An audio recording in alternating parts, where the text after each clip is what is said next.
नमस्ते, मी Ashwini सैसम sister channel मध्ये आपल्या सर्वांचं खूप खूप स्वागत आहे। तर सकाळची छान सुरुवात झालेली आहे। तर माझं सगळं आवरून घेतलंय, म्हटलं आंघोळ केल्या अगोदर मी चहा घेतला आणि लगेच कामाला लागले, बेडरूम मध्ये न जाता किंवा तयार न होता। कारण की मी तिथे जर गेले तर गुरु लगेच उठेल, कारण की आता बाहेर इतकी हवा असते ना, त्याला घेऊन जाऊन चपाती वगैरे करणं अशक्य आहे। आणि हे पण सकाळी खूप लवकर जातात ना मग मळ्याला, मग गुरुजवळ बसायला कोणच नसतंय। आता मी एडिटिंग करते तर त्याला वाटते की मी त्याला बोलते म्हणून हा हू हुंकारा द्यायला लागलाय। तर आधी देवपूजापासून माझी सुरुवात असायची, पण आता डिलिव्हरी होऊन आल्यापासून आपल्या आईस देवपूजा करायला लागले। तर आणि माझी इकडे ना डब्याची तयारी आधी चालू आहे। आणि आज सोमवार आहे, तर आमचं ना आज गुरुची सटवाई करायचं ठरलं आहे। तर कोबीची भाजी करा बोलली, म्हटलं चला आज मस्तपैकी पिवळ्या कोबीची भाजी करावं। कोबीच्या भाजीचे बरेच प्रकार आहेत, जसं की किसून कोबी करायची किंवा लांबडं जो असतं ना तसं चिरून करायचा, किंवा आपलं चौकोनी। तर आज ना फक्त हिरवी मिरची टाकून मी कोबी करणार आहे। तिखट टाकून पण कोबी खूप छान लागते, पण अशा पद्धतीनं केलं का सईपरी आणि त्यांच्या मैत्रिणींना वगैरे शेअर करतात आणि अगदी आवडीनं मग पोरं खातात। तर इकडं माझी पटापट तयारी चालू आहे। तर हे अक्कानं दिलेलं उन्हाळ्यात कांदा आहे, तर मला दिली, परत माझ्या हातीच्या आधी दिली, तर सोलापूरला दिलं। तर मस्त शेतातला कांदा आहे। तर आपल्या मळ्यातला कांदा झालेला होता, अगदी थोडा होता आणि संपून गेला आणि काही खराब झाले। तर इथं कोबी चिरून घेतली, लागलंच कांदा टमाटर कापा म्हटलं। आणि आज गुरुच्या सटवाईनिमित्त ना तर थोडंसं अगदी एक वाटीच ना फक्त नैवेद्यापुरतंच पुरण डाळ घालायची आहे। तर काही ठिकाणी ना म्हणजे आता आई तर बोलत होत्या त्यांच्या काळामध्ये त्यांचे सासूबाई थोडंसं गुळ घालून ना सटवायचं नैवेद्य करायचे, पण माझी आई तर सोलापुरामध्ये बघा डाळ वगैरे घालून दिवे मुटके वगैरे बरोच प्रथा काय केलेली आईनं। पान सुपारीचं विडा, हरभऱ्याची डाळ, पण इथं आलेगावात नाही आहे, प्रत्येक ठिकाणी वेगवेगळी पद्धत असते। म्हटलं चला जसं आई सांगेल तसंच करूया। फक्त मला ना इतकं पटलं नाही, म्हटलं चला एवढं काय वेगळं आहे, फक्त डाळ गुळ घालून तर आपल्याला पुरण शिजवायचं आहे, बाकीचं भात चपातीचं कणिक वगैरे सगळं असतेच की। तर म्हटलं आधी मुलींचा डबा बनवावं, तर चला कोबीची भाजीची रेसिपी दाखवावं म्हटलं। तर तेल, जिरे मोहरी, चिरलेला भरपूर कांदा टमॅटो आणि हिरवी मिरची टाकलेली आहे। तर बागेत भरपूर असं कढीपत्ता आहे, पण वाऱ्यामुळे मी अजिबात बाहेर गेले, इतकं गारवा वारा ना खूप। आणि त्याच्यामध्ये थोडंसं हळद टाकलेलं आहे आणि मीठ। तर अजिबात पाण्याचा वापर न करता इतकी छान ही कोबीची भाजी होते ना, फक्त 2-2 मिनिटाला ना लक्ष द्यावं लागतं आणि एकसारखं ना ह्याला परतून घ्यावं लागतं। आणि आज माझ्यासाठी पण कुठली वेगळी अशी भाजी मी करणार नव्हते, कारण की मला दुसरा पण स्वयंपाक होतो ना, त्यामुळे शक्यतो ना डिलिव्हरी झालेल्या बायका चुरूनच चपाती किंवा भाकरी खायची असते। तर आज मी ना कोबीवरतीच भागवणार आहे।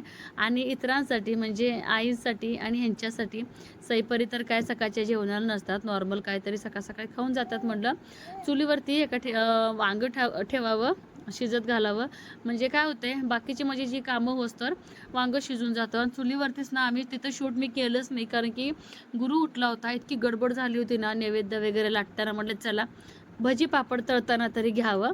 तर बाकीचं सगळं चुलीवरती केलं, कोबीची भाजी आणि भजी कुरडी हे मात्र ना आतच तळायला घेतलं होतं।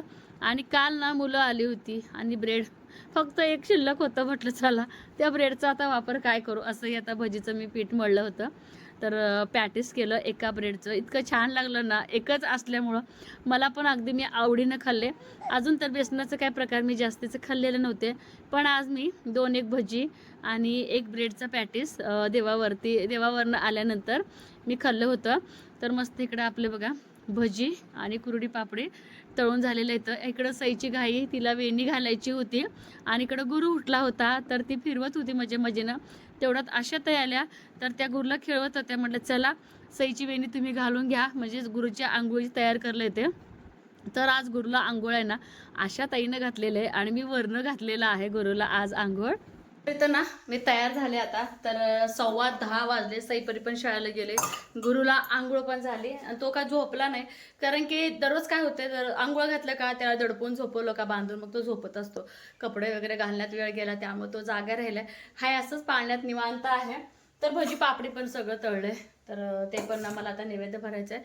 तर आईनंच बोलणार आहे आता की तुम्ही भरा नैवेद्य, कारण की तोच तर मला ना गुरुला पाजून पण घेता येईल. तर असं हळदी कुंकवाचं घेतलंय, फुलं काढले, जी रीतसर तयारी आहे. जसं की बघा पान यांना आणायला सांगितलंय, तर पान, फुलं, नारळ आणि काय राहिलंय अजून एक नारळ, 4 नारळ पाहिजे आणि नैवेद्य आता भरायला लावते आईना. आणि पिशव्या पण काढले, आईना बोलले आता कुठल्या पिशव्यात भरतात त्या पिशव्यात भरा. असे 2 पिशव्या काढल्या, आपल्या अक्काने शिवलेल्या पिशव्या भेटले की अक्काची आठवण येते. आणि वेणी घाला बोलले राहू दे, पण असा बुजरा घातला आणि हा असा गजरा घातला. म्हटलं आईने इतकं प्रेमानं अयोध्यावरनं आणलेलं आहे हे, तर आणल्यापासून तसंच पडू नये. म्हटलं चला आज ह्याचा वापरच करते, असू दे म्हटलं आता काय घालायचं तर केव्हा. तर चला गुरु काय करते ते दाखवते तुम्हाला. निवांत खेळायला आलाय गुरु, निवांत खेळायला आलाय. आता गावात जायचे काय लगे बोलायला तयार. हे काय धरलंय, भीती वाटायला काय, भीती वाटायला का तुम्हाला भीती वाटायला का? आणलं का पान विसरलंय बाय, कुठं आलाय माघारी एवढं पानाला? काय करू अगं bye bye bye bye bye. चला पान पण आणलं. गुरु निवांत बसा तू, बसा मी तयारी करते. आज गावात जायचे. गावात आज कुणी आंघोळ घातली? अशा काकींना घातली, अशा काकींना आंघोळ घातली. नुसतं बोलायला तयार असते. कुणी आंघोळ घातली बाबूला? कुणी घातली? कुणी घातली? अक्कू म्हण की अक्कू अक्कू. कसं धरलंय बघे, नाही झोपला अक्कू.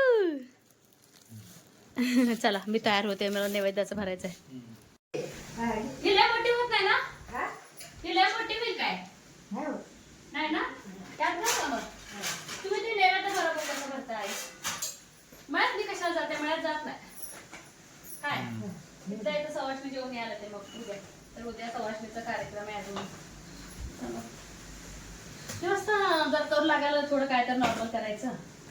आणि काही सुपारी, हे पानं सुपारी घालते आई, पान सुपारी फुलं ह्यात घालते. पान सुपारी फुलं ह्या कॅरीबॅगात घालते, सुकवणार नाही. आणि पुरणपोळीचं नैवेद्य बनवला, एवढंच घालून पुरण.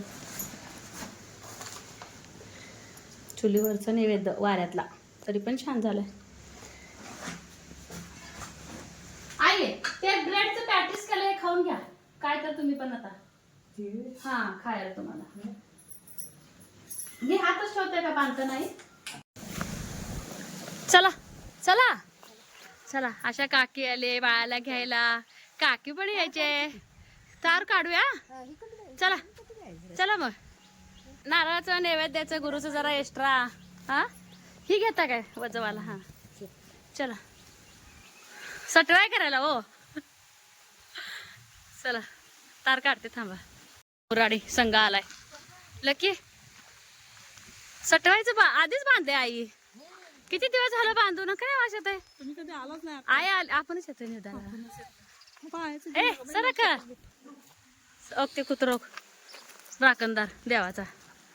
ही सटवाय, ही सटवाय आणि ती आधी सटवायला जा. सटवायला काय लागतं नाही बघा काय करायचं असं ते काय त्याला तसं. चला आई चला घेऊन बसा आई, आम्ही दाखवतो. जेव्हा माहेरातली सटवाई केली की नाही, त्यावेळेस जी सटवाई आम्ही उन्हाळ्यातली होती, तर त्यावेळेस आम्ही एका शेतात होतो. ते सटवाईचं मंदिर इतकं एन्जॉय करत गेलो होतो. घरातलं सगळंच बिराड, जसं की श्रद्धापासून अक्षू, स्वराज, सई, परी, आई, गुरु तर पहिला मेन तो तर होता. सगळे बच्चे कंपनी गेलो होतो. इतकं मला ते सगळं आठवलं ना, आई पूजा करताना वगैरे. आणि ते जे सटवाईचं मंदिर होतं का, ते म्हणजे शेतात तर होतंच, शेतात राहणारे पण तिथे लोक होते ना, ज्यांचे सटवाईचं मंदिर आहे, तर तिथं अगदी क्लीन छान दररोजची देवपूजा होती. पण आता इथं कसं झालंय बघा, गावाच्या साईडला हे मंदिर आहे.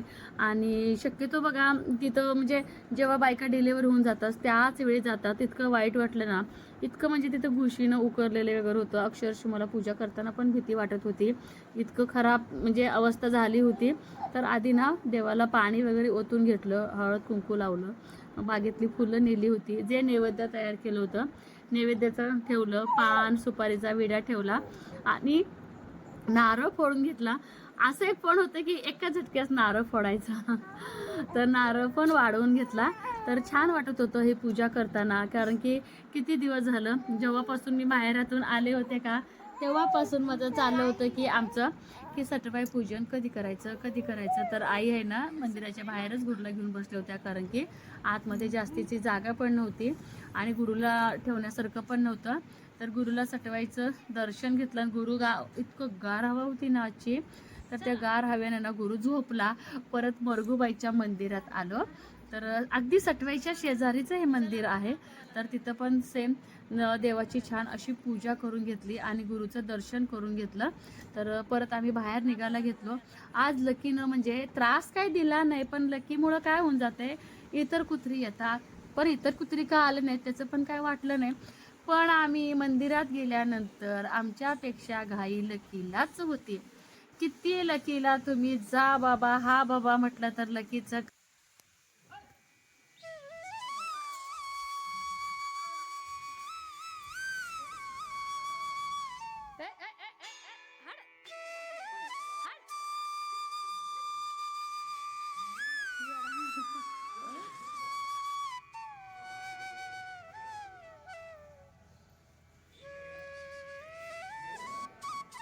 म्हणून मी म्हटलं काका असेपर्यंत जायचंय बघा म्हणलं.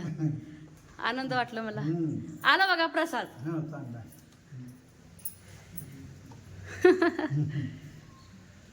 विचारलं ह्यांना काका असेपर्यंतच जायचं. मूळ मुद्दा महाराज करता करिता महाराज त्यांच्या मनात असं ते होते करते. कोणाचं वाईट पण करायचं नाही काही करायचं नाही. शुद्धता किती आहे, सात्विकता किती आहे, काय खरं खोटं काकी आई काय म्हणते ती काका. आज जोरात बोलावं लागतंय. चांगलं झालं म्हणते ती. बघा एकदा म्हणजे बघितलं नाही तो काय काय कौल कौल मी म्हणलं बघितलं भरलं झालं. नाही कसं बघायला बाई काकांना. आणि विचारा तुमच्या मालकाला. काका तुम्हाला एकटक बघते बर का. होय की मग. मंदिरात आलाय हे जन्माच्या पहिले आमची चर्चा झाली आहे ना. तुमच्या मालकाची माझी. तुला काय ऐका ना.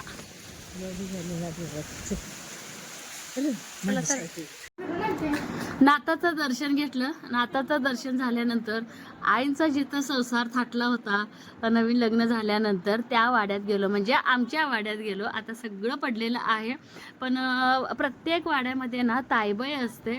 तर प्रत्येकाला ही प्रथा ना कुणाला आवडते कुणाला आवडत नाही, पण त्याची त्याची पद्धत असते. आम्हाला तर आवडते बाबा.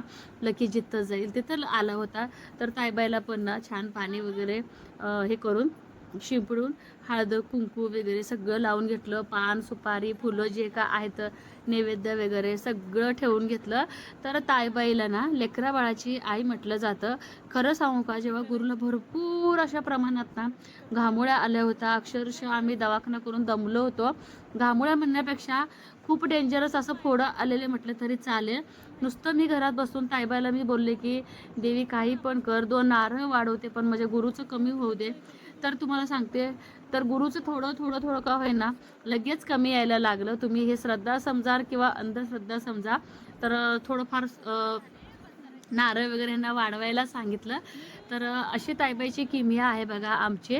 तर प्रत्येकाची श्रद्धा वेगळी असते. तर इतकी हवा सुटली होती का अगरबत्ती पेटती का नाही असं वाटत होतं, कारण हे जे मंदिर आहे का उघड्यावरती आहे आणि खूप दिवसापासून इथं ठेवलेली ही ताईबाई आहे. तुम्हाला ना दगडं वगैरे जे रचलेलं आहे त्याच्यावरनं तुम्हाला समजलेलं असेल. तर हे बघा मस्त अशी मी पूजा करून घेतलेली आहे. आणि त्याच्यानंतर मात्र आशाताईनं ताईबाईचं छान आपल्या गुरुचं दर्शन करून घेतलं. 4ही देवांचं दर्शन करून घेतलं. आज गुरु गावात भरपूर असं फिरला. तर त्याच्यानंतर आम्ही ना छोट्या सासूबाईंच्या घरी आलोय. तर डिलिव्हरी होऊन पहिल्यांदा मी त्यांच्या घरी गेलेलं, त्यामुळं ना बाळंतिणीची ओटी भरायची असते म्हणे. तर बाळंतिणीची म्हणजे माझीच. तर कविताना ना ओटी भरायला घेतली. लकी काय हालत नव्हता लकीसाठी. तर धाकट्या सासूबाई का चपाती आणली, कारण की लकीला पण ना भाऊकीची घरं आता माहिती झाले, त्याला अजिबात सांगावं लागत नाही. आणि गुरु पहिल्यांदा आलाय म्हणून त्याच्या टाळूवरती तेल ओतले आणि पहिल्यांदा बाळंतीण बाई जर दुसऱ्यांच्या घरी अशी गेली नाही जर ओटी भरलं का तर त्यांच्या घरात म्हणे उंदरं होतात. आणि समजा ओटी भरून आणि मी पाठीमागून जर ती बाळंतीण बाई त्यांच्या घराकडे जर बघितली का ते तसंही खूप उंदरं होतात बोलतात.